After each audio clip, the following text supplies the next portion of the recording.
dancing on falling land, cryo-cultural infrastructures on thawing permafrost. The Sakha Republic sits atop continuous permafrost. Its thaw risks releasing billions of tons of methane and CO2 into the warming atmosphere. This project seeks to make two distinct local festival traditions operative in subverting the hegemonic technopolitical mechanisms for understanding, managing, and negotiating the stewardship of the region's unique soilscape. The Osohai is a circle dance ritual originally performed at the Isar, an annual celebration of Sakha horse herders' arrival to summer pastures. It evolved in alasas, or meadows around Thermocast lakes in the taiga forest. This subarctic landform is the biocultural cradle of the Sakha people, whose ancestors found refuge there from Mongolian conquests on their native steppe. Alasas form an ancient permafrost thaw depressions, unable to sustain large trees which rely on frozen soil to trap moisture close to their shallow roots. The resultant clearings accumulate meltwater and precipitation, filling and drying cyclically for centuries, gradually forming a richly stratified soil, sprouting varied grasses. Serge, or horse hitching posts, grow out of this intricately formed soil, as markers of alas occupancy and sacred festival infrastructure. During the Osohai, participants repeat 7-syllable chants after an improvisational singer, appealing to ancestral landscape spirits, establishing a participatory, reciprocal, embodied relationship with the frozen ground. By contrast, scientific understanding of permafrost relies on deeply extractivist logics, from its discovery by English explorers searching for gold ore, to its earliest Russian records by surtax collectors during Siberian colonization, to contemporary sensing technologies, like seismic profiling works, carving cartographic abstractions into the physical landscape in search for valuable underground deposits, and thermometric boreholes developed from early military supply wells. Imperial and Soviet explorers discovered vast gold, gas, and diamond reserves in the Sakha Republic, triggering a drastic agriculture reform to support the growing extractive industries. Between 1930 and 1960, Sakha livelihoods were devastated by forced sedentarization and mechanization. Land between alasas was deforested for arable fields. The Isar festival was displaced from the alas and appropriated by the state. Abandoned since USSR's collapse, these fields are particularly vulnerable to permafrost thaw due to their loss of an insulating forest cover. Thus, upon its gradual return to the alas, contemporary Isar unfolds amidst areas of characteristic hillocks left by thawing ice wedges, dubbed by locals as places where evil spirits have danced. During the state appropriation of the Isar, the Sakha expressed dissent through Osohai appeals. My first proposal draws on this subversive potential to introduce new syncretic festival infrastructures engaging directly with the thawing soilscape.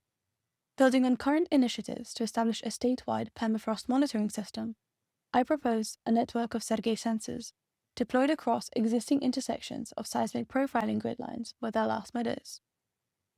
These artifacts would hybridize Sakha horse hitching posts with permafrost temperature monitoring boreholes and methane emission sensors, becoming interfaces with the permafrost data commons, giving rural Sakha access to live permafrost degradation data, while simultaneously enabling analog recording of pastoralist climate observations previously excluded from scientific research.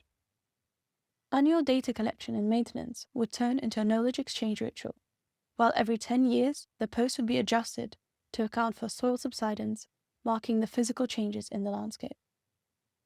This intervention recognizes horse herding, dancing, and chanting as ways of knowing the changing soilscape. The alas, a workplace, research site, and festival ground, shared by humans and non-humans, defying imposed taxonomic separations. The Yakutsk fortress grew into an imperial expedition base around the time Peter the Great introduced the demi-military parade tradition into Russia. It flourished here due to the disproportionate military involvement of this remote region as a frontline manpower source and logistical node. Today, diamond extractors' headquarters dominate the Yakutsk city center, with their employees dominating the Labor Day workers' procession, a staple in Yakutsk's thriving parade culture. Per Stalin's Stalinist urban policy, Soviet Yakutsk was designed as festival infrastructure, featuring wide avenues for political processions, going through tribune-adorned squares, culminating in a park of culture and leisure, an original Soviet festival typology. Neoclassical facades line procession routes, attempting to conceal the sophisticated engineering required to sustain a city on permafrost. like piles, raising buildings uncannily to just above the frozen ground, floating pipelines along flood management canals, turning Yakutsk into a city with its guts out, and relentless resurfacing of the heaving soil. Together with a standardized, Moscow-issued parade choreography and urban organization, these infrastructures produce an experiential distance between the parader's steps and the subarctic soilscape. Procession and infrastructure meet only once.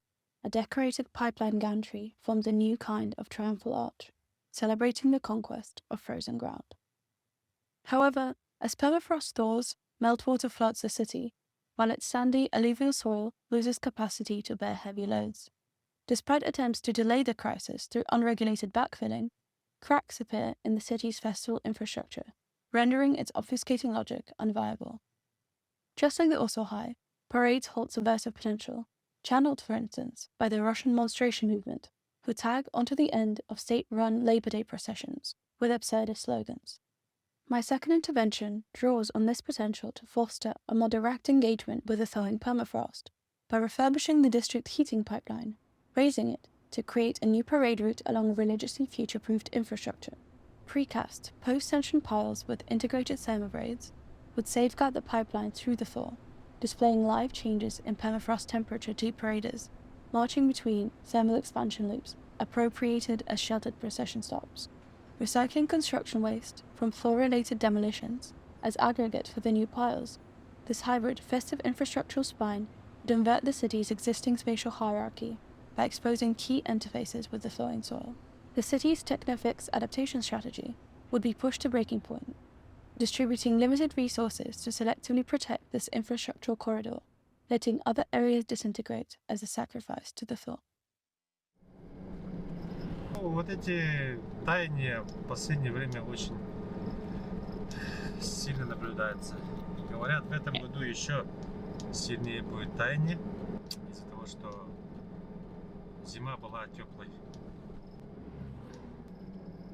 Очень много воды, озера увеличиваются, сенокосные угодья под воду уходят. State intervention, globalization, and climate change dispossess the Sahel of pastoralist practices through which tacit knowledge of and intricate bonds to the permafrost landscape are developed. The resultant crisis of meaning sparks new festival practices, increasingly appropriating Yakutsk's parade infrastructure. Recently, a group of women on Ordzhonikidze Square encircled policemen in an Oslo high, calling for the return of their sons from Ukrainian front lines. However, in isolation from its biocultural context, Oslo High's mobilizing potential is easily redirected, its state-run form now wielded to promote military campaigns. Thus, the final intervention aims to reconnect Yakutsk's festival with the thawing ground on which they are performed. It subverts two existing proposals: the federally funded refurbishment of Lenin Square into a symbolic alas, with oversized serge and performance stage, and a plan to extend the city's parade axis into the floodplain, serving proposed reclamation developments designed to reduce flood risk, currently managed by military means. My proposal draws on the floodplain's existing value as functioning hayfield, pasture, and public space on a verdant riverine meadow, fertilized by nutrient-rich floodwater, by extending the parade axis into it without land reclamation towards a new, semi-hardscaped square, inviting the Oslo High as parade culmination and otherwise. Floodwater would circulate freely through the porous gabion base, filled with brick reclaimed from thaw-related demolitions, supporting a heave-friendly dancing surface, dissolving into the meadow. The Labor Day parade on May 1st would unfold on a dry, frozen landscape, followed by ice drift and a short flood, before Issaach is celebrated on a luscious green meadow in mid-June. Through seasonal use, flooding would be reconceptualized as a life-giving rather than destructive force, learning from the Sahel to inhabit waterlogged permafrost landscapes rather than filling them in.